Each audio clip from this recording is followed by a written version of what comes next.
So let's get going. So just down and then up left, going into this screen. I use L here to kind of angle Cloud more toward the ladder. Now, this is an important topic. Check this out. Let's say I want to grab this ladder.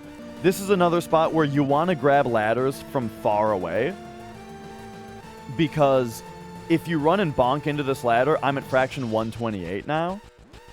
But if you just press circle from back here, you stay at 96 on fractions. And so it's better to grab ladders from farther away. Another thing about this is that if you notice, if I press just circle, Cloud walks to the ladder.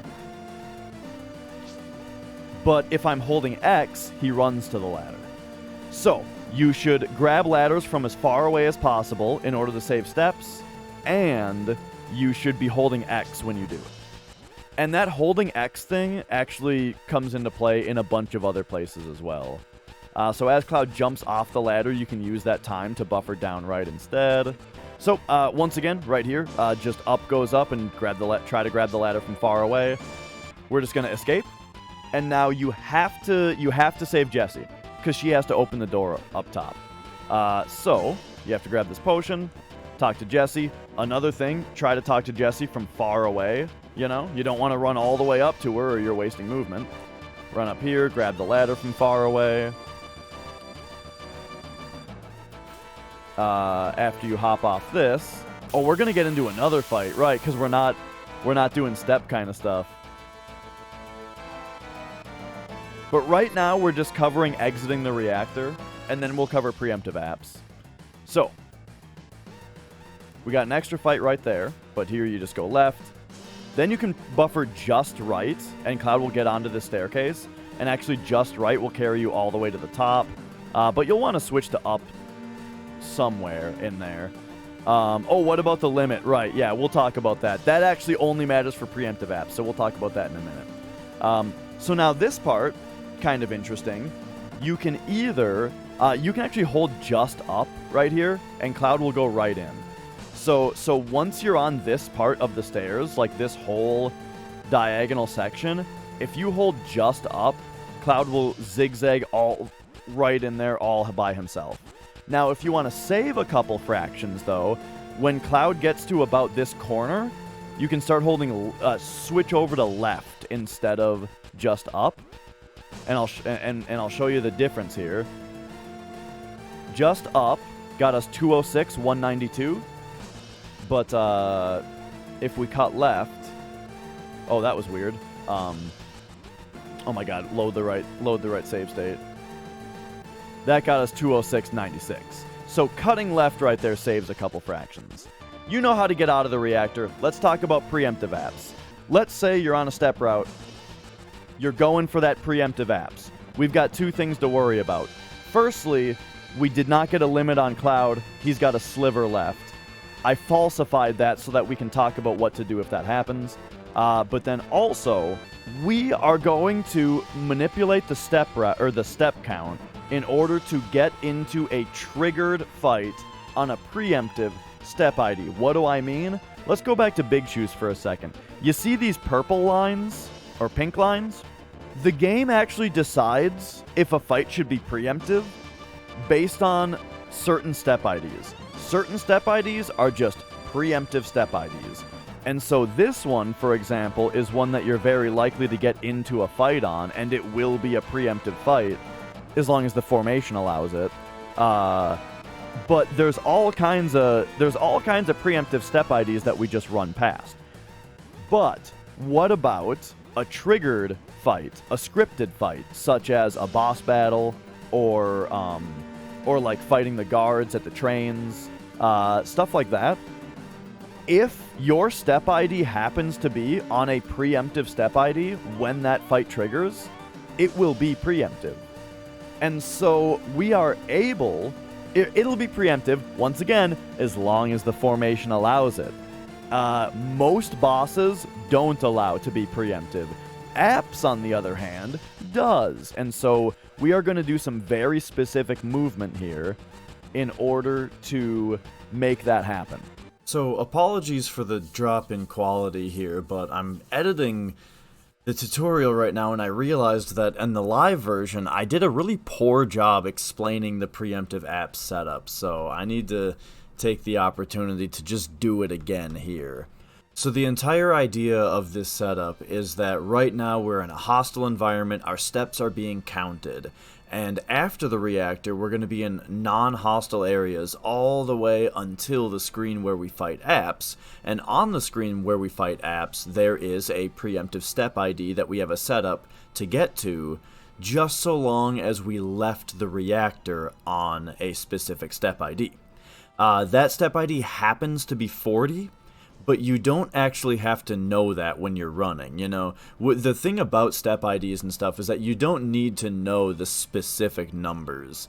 You just need to know what you have to do. But if it helps you learn, the numbers are also on screen here. So for this for any step route is going to have its own setup here on how to get step ID 40. Basically, the reason that we're going to use the setup that is being shown here is because of that walking that we did right at the very start when we walked to get to Barrett, which caused us to get the fights where we did, right? That is kind of the big fork in what your setup is going to be. If you did the run to Barrett and then you do the battle skip on the bridge, you're going to have a different setup. And there might be more, but these are the two, and I show the other one live as well, but we're going to go through the one that's going to be used in the step route that's throughout this whole tutorial. We'll do that one right now. Don't worry about the timer. You have all the time in the world here. To do this setup, what you do is you climb the ladder while holding X and up all the way until Cloud bonks. And then we are going to run left until Cloud's foot lines up with the end of this kind of piece that's jumping out here. And this is a setup that Zeal found, by the way. So if we do single frame inputs, we can get Cloud's foot lined up just like that. And so the reason that we do this is because now what we're gonna do is run. After we get into a fight, we're going to run down to this potion. And I say after we get into a fight because, again, you don't need to know specific numbers for when you do setups. You just need cues that are apparent during gameplay. And the most common cue to tell you what your step ID is when you get into battles. So by doing the specific movement off the ladder, we now know pretty much exactly where Cloud is in space. Like, he is in a controlled position that is always the same, and so it's basically always going to take him the same number of frames to run to the potion from here. And so in order to get onto that controlled and the reason that we want him in this specific spot is because it's a nice spot for if we're starting from the step ID of the battle that we can get into right here. So we get into that battle just by only walking up and down. If you just walk up and down in space here until you get into a battle, boom, now we know that we are on the step ID that is our starting position, and we have Cloud in the starting position. What's the difference about the limit thing? I've been talking about the limit thing. Dash, you need to get a limit on Cloud. If you didn't get a limit on Cloud on the Guard Scorpion fight, then on this fight, just wait for them to give him a limit and then escape. He's attacking Barrett. Okay, there's a Cloud attack. There we go. Oh, this escape. Dude, that seriously just hurt my soul. So, from here, what we do is just buffer down left and run until Cloud bonks into the potion out of the fight. So because we were standing in that specific spot, that took a consistent amount of frames to get down here. So you run all the way down until you bonk into the potion, and then while you're bonking into it, you hit circle to pick it up, and then you can release all the buttons because you're paralyzed. Then exiting this text box, you want to walk down to Jesse. These walking steps actually walk under an encounter. So we walk down to walk under an encounter, and the thing is, we need to walk only enough down to Jesse. Any extra frames that we walk down to Jesse is a waste of fractions. And since right now we are in the middle of a setup, that means a lot more than we're just a little behind, you know. We need to get out on a specific step, which means an 8-frame window of how much we're allowed to move. So where we get down to Jesse is one more. This specific spot right here. Which you can look at Cloud's shoe on this triangle right here is kind of specifically what I look at. And then from here we can talk to Jesse. If you did overwalk, that's okay. There's a backup. It's just something to mentally inventory while you're doing this. That was the right spot though. So if we got the right spot, then from here we run straight up until we get into another specific spot, which is Cloud's heel hitting into this triangle pointer of this spot right here. This is the farthest away that we can grab the ladder from. Once again, if you accidentally went a little bit, you know, like 1 frame too far, we can make up for that later. And the way that we make up for it is that elevator trick I showed you of cutting left into the elevator entrance instead of just holding up. That's how you can save the fractions if you went too far during this part. But since we did it well, we're not going to have to do that. So the next part of the setup is once you're done climbing the ladder, you just hold only left to walk off the screen. So these are all walking steps for another encounter. And then run right, and then it's not super precise to switch to up right here, switch to left around here, and then up here, and then here's where you can make the corrections. So because I haven't made any mistakes on walking to Jesse, walking to the ladder, I'm going to only hold up to go into this elevator door here, but if I needed to compensate for a mistake, I would cut left, like I showed earlier. So we'll just go straight up. And then here is a much larger concept, is what to do in this elevator room. So I was buffering up and right as I came into the elevator, and the reason is fraction neutral elevator movement, which I guess I will cut to the live version of me explaining. This is fun. So notice our fractions are at 160 right now, okay? Here's something about this part. The elevator is non-hostile. You see those fractions moving? We got to talk about something about fractions. If you leave a hostile environment at 0 fractions, and then you enter the next hostile environment at 224 fractions, you just lost a step for no reason. You got screwed by fractions, and that happens. Sometimes the opposite happens, though, right? Sometimes you leave a hostile screen on 224, you start the new one on 0, and then you just gained a step for no reason. Because fractions are always moving, and it's only if the screen is hostile that your step ID matters. So what that ends up doing is when you leave a hostile environment and you go into a non-hostile, your step ID essentially freezes in place right there, and whatever your fractions were at the end of the last hostile area totally doesn't matter. Because every little frame of your movement in the hostile environment or in the non-hostile environment essentially randomizes, right? You lose track of what your fractions are, right? It essentially randomizes them for the start of the next hostile section. So your fractions leaving a hostile environment completely doesn't matter. And then your fractions coming into the next hostile environment is just whatever they were when you entered, right?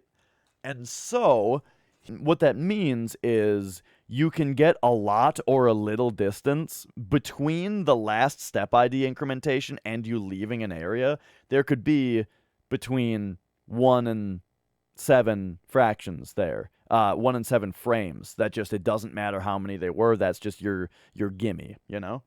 But that causes you to maybe lose or gain steps. And, you know, whatever. That's just part of running. When you're doing a setup like this, though, you don't want that to be the case. This is a setup where we need to leave on a certain step ID in order to set up preemptive apps.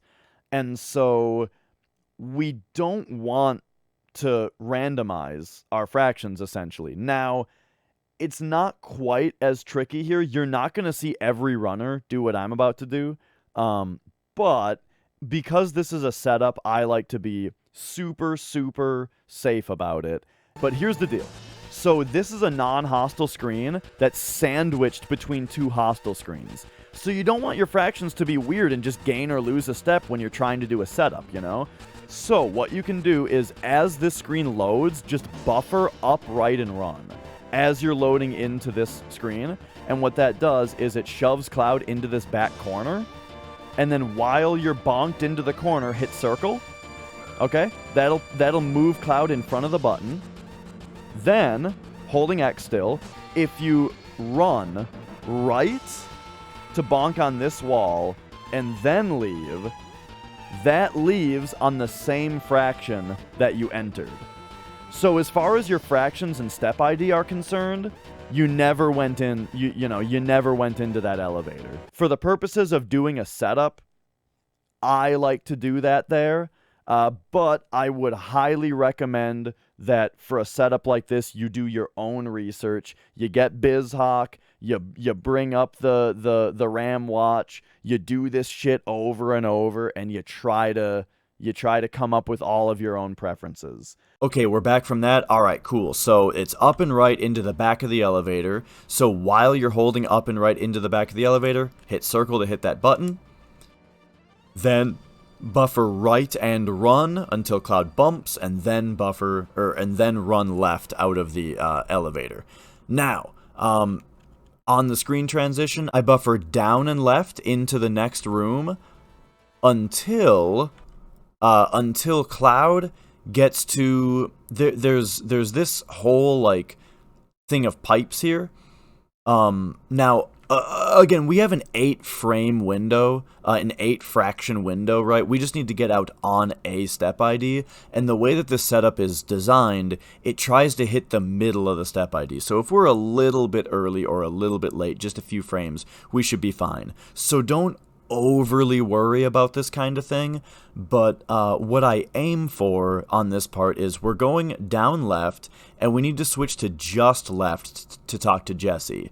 And where I switch it is that there's like this line right here that's kind of the divider of the two halves of this chunk sticking out right here, and I go halfway into this section. So like 3/4 of the way across these pipes, about right here, I like to try to switch to left to talk to Jesse. Because the deal is, to get out of this room, to get all the way down to the door to leave, we need to do a combination of down left and straight down. Only down left or straight down.